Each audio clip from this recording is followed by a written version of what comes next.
કેમ જો ને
રાજકોટમાં ગેમ ઝોનમાં જે દુર્ઘટના ઘટી છે આગ લાગવાની, અને એમાં અત્યારે જે આંકડો પહોંચ્યો છે 24 જેટલા લોકોના મૃત્યુ થયા છે.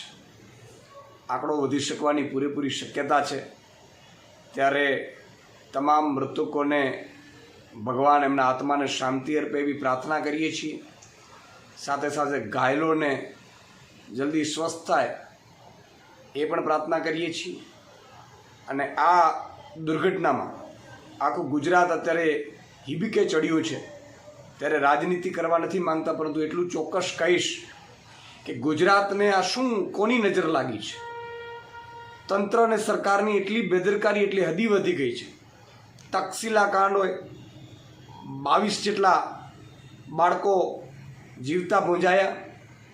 હરણી કાંડ હોય, મોરબી કાંડ હોય, આ નવું કાંડ તમે વિચાર કરો. ગેમ ઝોનમાં કેટલાય લોકો આશા સાથે ફરવા જાય છે, હરવા જાય છે, ત્યારે એ મોતને ઘાટ ઉતરે છે.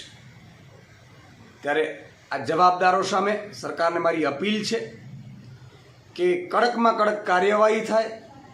નિવૃત્ત ન્યાયાધીશની અધ્યક્ષતામાં સીટની રચના કરવામાં આવે અને જે પણ મૃતકો છે, આમ તો એમની કિંમત ન થાય, પરંતુ મૃતકોના પરિવારજનોને યોગ્ય વળતર મળે અને આવી દુર્ઘટનાઓ બીજી વાર ન થાય એના માટે સરકાર હવે કડક પગલાં લે. કારણ કે આ ઘટનાઓ એટલી વધી રહી છે.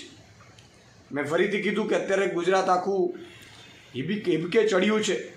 એટલે રાજનીતિ કરવાની વાત નથી, પરંતુ જવાબદારો સામે યોગ્ય પગલાં લેવાય અને બીજી વાર આવી દુર્ઘટનાઓ ન થાય. અને આપણા ગુજરાતી બાળકો, ગુજરાતી માતા પિતા જ્યાં પણ હરવા ફરવા જતા હોય તો એને એક ડર ન બેસે એવું વાતાવરણ ઊભું કરવા હું મુખ્યમંત્રીશ્રીને અપીલ કરું છું.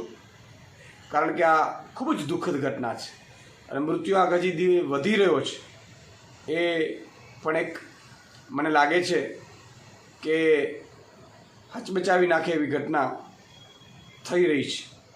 એટલે એટલું ચોક્કસ કહીશ કે આ આગની ઘટનાઓ જે ગુજરાતમાં વારે વારે બને છે એમાં ફાયરની એનઓસી છે કે નહીં, એમણે યોગ્ય નિયમોના પાલન કર્યા છે કે નહીં, એને નીકળવાની બહાર દરવાજાઓ કેટલા હતા, શું વ્યવસ્થાઓ છે, આ બધું પણ એક ચકાસણી કરી અને તંત્ર સામે પણ જવાબદાર તંત્ર સામે પણ યોગ્ય પગલાં લેવાય એ ખૂબ જરૂરી છે. જય હિન્દ, જય ભારત.